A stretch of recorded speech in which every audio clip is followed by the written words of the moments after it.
사랑하는 여러분, 오늘은 예레미야 24장부터 26장까지의 말씀을 함께 묵상하겠습니다. 여러분은 삶이 무너졌을 때 이런 생각을 해보신 적이 있습니까? 하나님께서 나를 버리신 것이 아닐까? 왜 믿는 나에게 이런 일이 일어나는가? 이 고난이 정말 하나님의 뜻 안에 있는 것일까?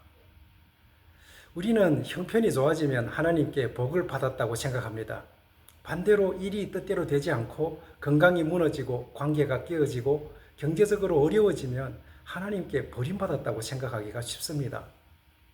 그러나 오늘 말씀은 우리의 생각을 완전히 뒤집습니다. 예루살렘에 남아있는 사람들은 자신들이 하나님의 보호를 받은 사람들이라고 생각했습니다. 반면 바벨론으로 포로로 끌려간 사람들은 모든 것을 잃은 실패자라고 보였습니다. 그런데 하나님께서는 포로로 끌려간 사람들을 가리켜 좋은 무화과라고 말씀하십니다. 그리고 예루살렘에 남아있던 사람들을 먹을 수 없는 나쁜 무화과라고 말씀하십니다. 왜 그렇습니까? 하나님의 심판을 받아들이고 돌아설 가능성이 있는 사람에게는 소망이 있었지만 끝까지 말씀을 거부하며 자신은 안전하다고 믿는 사람에게는 소망이 없었기 때문입니다. 오늘 말씀을 통해 세 가지를 함께 생각해 보겠습니다. 첫째, 고난만 보고 실패라고 단정하지 마십시오. 예레미야 24장에서 하나님께서는 예레미야에게 두 광주리의 무화과를 보여주십니다. 한 광주리에는 처음 익은 것처럼 아주 좋은 무화과가 들어있었습니다. 다른 광주리에는 너무 나빠서 먹을 수 없는 무화과가 들어있었습니다. 좋은 무화과는 바벨론으로 끌려간 유다 백성을 가리켰습니다. 그들은 왕과 지도자와 기술자들과 함께 고향을 떠나 낯선 땅에서 살아야 했습니다. 성전도 잃었고 재산도 잃었으며 사회적 지위도 잃었습니다. 사람들의 눈으로 보면 그들은 완전히 실패한 사람들이었습니다. 그러나 하나님께서는 그들을 향해 말씀하십니다. 내가 그들을 이 땅으로 다시 인도하고 그들을 세우며 헐지 아니하고 심으며 뽑지 아니하야겠다. 그리고 무엇보다도 중요한 약속을 주십니다. 내가 여호와인 줄 아는 마음을 그들에게 주겠다. 하나님께서는 포로 생활을 통해 그들의 교만을 깨뜨리시고 우상을 버리게 하시며 하나님을 진실하게 찾는 마음을 주려고 하셨습니다. 그러므로 그들의 고난은 버림받았다는 증거가 아니었습니다. 그 고난은 하나님께서 그들을 새롭게 만드시는 과정이었습니다. 사랑하는 여러분, 고난 자체가 좋은 것은 아닙니다. 질병이 좋은 것도 아니고 실패가 좋은 것도 아니며 사랑하는 사람과 헤어지는 것이 좋은 것도 아닙니다. 하나님께서는 우리의 아픔을 가볍게 여기지 않으십니다. 그러나 하나님께서는 우리의 고난까지도 붙들어 회복의 재료로 사용하실 수 있습니다. 수술실에 들어간 환자를 생각해 보십시오. 환자는 평안한 병실을 떠나 차갑고 두려운 수술대에 눕습니다. 몸에는 칼이 닿고 아픔을 견뎌야 합니다. 겉으로 보면 상태가 더 나빠진 것처럼 보이지요. 그러나 의사가 환자를 수술실로 데려간 것은 그를 버리기 위해서가 아니라 살리기 위해서입니다. 바빌론은 유다 백성에게 고통스러운 수술실과 같았습니다. 하나님께서는 그곳에서 그들의 우상을 제거하시고 굳어진 마음을 치료하시며 하나님을 아는 새로운 마음을 주셨습니다. 우리도 마찬가지입니다. 지금 힘든 자리에서 있다고 해서 하나님께 버림받았다고 단정하지 마십시오. 기도의 응답이 늦어지고 있다고 해서 하나님께서 일하지 않으신다고 생각하지 마십시오. 하나님께서는 우리가 보지 못하는 곳에서 우리의 믿음을 새롭게 빚고 계십니다. 중요한 것은 고난이 있느냐 없느냐가 아닙니다. 고난 속에서 내 마음이 하나님을 향하고 있느냐가 중요합니다. 주님, 왜 나에게 이런 일이 일어났습니까? 라고 질문할 수 있습니다. 그러나 거기에서 한 걸음 더 나아가 이렇게 기도해야 합니다. 주님, 이 일을 통해 제가 무엇을 보기를 원하십니까? 제 안에서 무엇을 버리고 무엇을 새롭게 세우기를 원하십니까? 고난은 끝이 아닙니다. 하나님의 손에 붙들린 고난은 새로운 시작이 될 수 있습니다. 둘째, 기회가 있을 때 하나님의 말씀을 들으십시오. 예레미야 25장에서 예레미야는 매우 가슴 아픈 말을 합니다. 그가 유다 백성에게 하나님의 말씀을 전한 지 무려 23년이 되었다는 것입니다. 예레미야는 한두 번 말한 것이 아닙니다. 그는 아침부터 부지런히 말씀을 전했습니다. 그러나 백성은 듣지 않았습니다. 하나님께서 여러 선지자를 보내셨지만 그들은 귀를 기울이지 않았습니다. 하나님께서는 그들에게 악한 길에서 돌아오라고 말씀하셨습니다. 우상을 버리고 정의를 행하며 하나님께 돌아오라고 하셨습니다. 그러나 그들은 계속해서 말씀을 미루었습니다. 아직은 괜찮다. 오늘까지는 아무 일도 일어나지 않았으니까 괜찮아. 나중에 돌이켜도 늦지 않을 것이다. 그렇게 하루하루 지나 23년이 되었습니다. 그리고 마침내 바벨론을 통한 심판이 다가왔습니다. 유다 백성은 70년 동안 바벨론을 섬기게 될 것이었습니다. 그러나 70년이라는 기간 속에서도 하나님의 자비가 담겨 있습니다. 심판에는 끝이 있었습니다. 하나님께서는 자기 백성을 영원히 버리지 않으셨습니다. 정하신 때가 지나면 바벨론의 교만도 심판하시고 자기 백성을 다시 돌아오게 하실 계획이었습니다. 하나님께서 징계하시는 목적은 멸망이 아니라 회복입니다. 그러나 회복을 경험하려면 말씀을 들어야 합니다. 말씀을 듣는다는 것은 소리를 듣는 것만을 의미하지 않습니다. 말씀 앞에서 내 생각을 내려놓고 삶의 방향을 돌이키는 것이 진정으로 듣는 것입니다. 우리는 설교를 많이 들을 수 있습니다. 성경을 매일 읽을 수도 있습니다. 그러나 말씀이 내 선택을 바꾸지 않는다면 아직 진정으로 들은 것이 아닐 수 있습니다. 용서하라는 말씀을 들었지만 계속 그 미움을 붙들고 있다면 우리는 아직 말씀을 듣지 않는 것입니다. 정직하라는 말씀을 알면서도 작은 거짓을 합리화한다면 우리는 아직 말씀을 듣지 않은 것입니다. 먼저 하나님의 나라와 의를 구하라는 말씀을 알면서도 돈과 성공만을 붙들고 산다면 우리의 귀는 열려 있어도 마음은 닫혀 있는 것입니다. 죄는 어느 날 갑자기 거대한 모습으로 나타나지 않습니다. 오늘 한 번쯤은 괜찮겠지. 이 정도는 누구나 다 하는 일이다. 다음에 회개하면 된다. 이런 작은 타협이 쌓여서 마음을 굳게 만듭니다.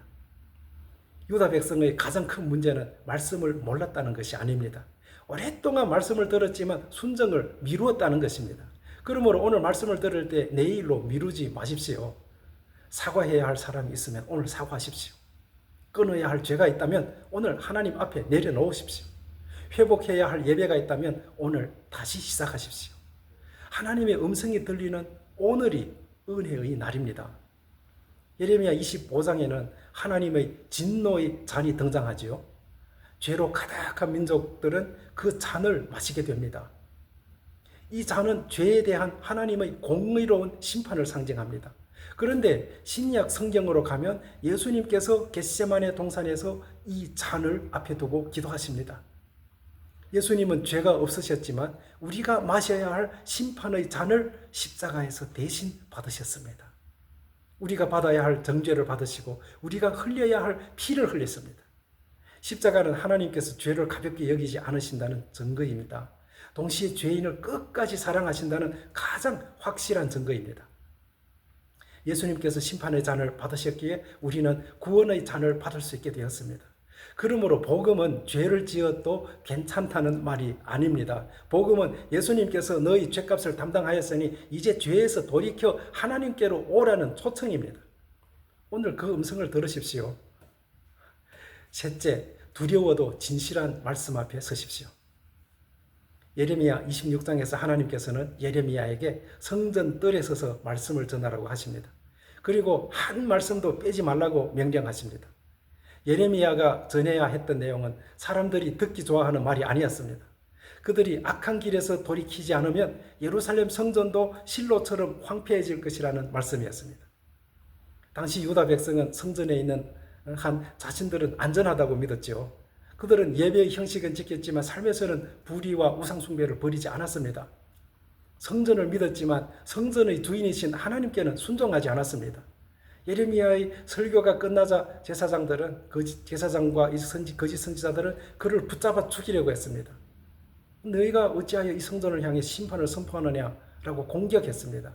그러나 예레미야는 물러서지 않았습니다. 그는 자신을 좋게 봐달라고 부탁하지 않았습니다. 말씀을 취소하지도 않았습니다. 그는 백성에게 길과 행위를 고치고 하나님의 목소리에 순종하라고 외쳤습니다. 그리고 자신에 대해서는 이렇게 말했습니다. 나는 너희 손에 있다. 너희가 좋게 여기는 대로 행하라. 예레미야에게 목숨보다 중요한 것은 하나님의 말씀이었습니다. 진실을 말하는 데에는 대가가 따를 수 있습니다. 사람들이 잘못을 그대로 인정해주면 관계가 편안할 수 있습니다. 죄를 죄라고 말하지 않으면 비난을 피할 수도 있습니다. 그러나 거짓 평안은 사람을 살리지 못합니다. 병을 알고도 말하지 않는 의사는 친절한 의사가 아닙니다. 환자가 듣기 싫어하더라도 정확한 진단을 말하고 치료의 길을 제시해야 생명을 살릴 수 있습니다. 교회도 마찬가지입니다. 사람들이 듣고 싶어하는 말만 전하고 죄와 회개와 십자가를 말하지 않는다면 잠시 위로는 줄 수 있어도 영혼을 살릴 수는 없습니다. 다만 진리를 말할 때는 분노가 아니라 사랑으로 말해야 합니다. 상대방을 이기기 위해서가 아니라 살리기 위해 말해야 합니다. 예레미야도 백성을 미워해서 심판을 선포한 것이 아닙니다. 그들이 돌이켜 살기를 원했기 때문에 눈물로 말씀을 전했습니다. 예레미야를 죽이려는 사람들이 있었지만 그를 보호한 사람들도 있었습니다. 장로들은 과거 미가 선지자의 사례를 들며 예레미야를 함부로 죽여서는 안 된다고 말했습니다. 아히감이라는 사람도 예레미야가 백성의 손에 넘겨지지 않도록 도왔습니다. 반면 우리야라는 선지자는 같은 말씀을 전하다가 애굽으로 도망했지만 붙잡혀 돌아와 죽임을 당했습니다. 이 두 이야기는 우리에게 보여줍니다. 하나님의 말씀을 전한다고 해서 언제나 눈에 보이는 결과가 같은 것은 아닙니다. 누군가는 보호받고 누군가는 고난을 당할 수 있습니다. 그러나 결과가 다르다고 해서 하나님의 말씀의 진실성이 달라지는 것은 아닙니다. 우리의 사명은 결과를 통제하는 것이 아니라 주어진 자리에서 충성하는 것입니다. 가정에서, 일터에서, 교회에서 우리는 진실한 사람으로 살아가야 합니다. 우리가 모두가 침묵할 때 사랑으로 옳은 말을 할 수 있어야 합니다. 모두가 이익을 따라갈 때 손해를 보더라도 정직을 선택해야 합니다. 세상이 성공을 최고의 가치라고 말할 때 우리는 하나님의 나라와 의를 먼저 구해야 합니다. 예레미야는 죽음의 위험 앞에서도 말씀을 줄이지 않았습니다. 그러나 예레미야보다 더 크신 분이 계십니다. 바로 예수 그리스도이십니다. 예수님도 성전에서 거짓된 신앙을 책망하셨습니다. 종교 지도자들은 예수님을 미워했고 결국 십자가에 못 박았습니다. 예레미야는 죽음의 위기에서 보호받았지만 예수님은 우리를 구원하시기 위해 스스로 죽음의 길로 들어가셨습니다. 그러나 죽음이 마지막이 아니었습니다. 예수님은 사흘 만에 부활하셨고 죄와 죽음의 권세를 이기셨습니다. 부활하신 예수님은 지금도 참된 왕으로 다스리고 계십니다.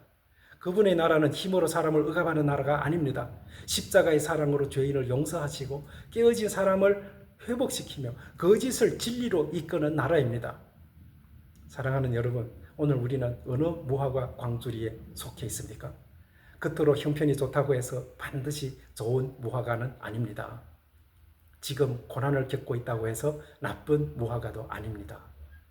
하나님 앞에서 마음을 낮추고 말씀을 들으며 돌이키는 사람이 좋은 무화과입니다. 오늘 말씀은 우리에게 세 가지를 가르쳐 줍니다. 첫째, 고난만 보고 실패라고 단정하지 마십시오. 하나님께서는 고난 속에서도 우리를 새롭게 빚으십니다. 둘째, 기회가 있을 때 하나님의 말씀을 들으십시오. 내일로 미루지 말고 오늘 순종하십시오. 셋째, 두려워도 진실한 말씀 앞에 서십시오. 사람의 반응보다 하나님의 뜻을 더 소중히 여기십시오. 우리에게 가장 필요한 것은 환경의 변화만이 아닙니다. 하나님을 아는 새로운 마음입니다. 하나님께서는 오늘도 우리에게 그 마음을 주기 원하십니다. 고난이 끝처럼 보일 때에도 하나님은 회복을 준비하고 계십니다. 십자가 뒤에 부활이 있었고 포로 생활 뒤에 귀환이 있었던 것처럼 하나님의 손에 붙들린 우리의 삶에도 새로운 시작이 있습니다. 그러므로 낙심하지 마십시오. 말씀을 붙드십시오. 예수 그리스도를 바라보십시오. 그리고 오늘 하나님께로 온전히 돌아가십시오. 함께 기도하겠습니다. 사랑의 하나님 아버지, 눈앞의 형편만 보고 복과 실패를 판단했던 우리를 용서하여 주옵소서. 고난 속에서도 우리를 버리지 않으시고 새롭게 빚으시는 주님의 손길을 믿게 하옵소서. 말씀을 들으면서도 순종을 미루었던 완고함을 용서하여 주시고 오늘 돌이킬 수 있는 믿음과 용기를 주옵소서. 우리에게 하나님을 아는 마음을 주시며 거짓을 분별하고 진리 위에 굳게 서게 하옵소서. 사람의 반응을 두려워하기보다 사랑으로 진실을 말하게 하시고 가정과 교회와 일터에서 하나님의 나라와 의를 드러나게 하옵소서. 우리가 마셔야 할 심판의 잔을 십자가에서 대신 받으신 예수님을 바라봅니다. 그 십자가의 은혜로 우리의 죄를 씻어주시고 부활의 능력으로 낙심한 마음을 다시 일으켜 주옵소서. 오늘도 고난이 끝이 아니라 회복의 시작임을 믿으며 살아가게 하옵소서. 예수 그리스도의 이름으로 기도합니다. 아멘.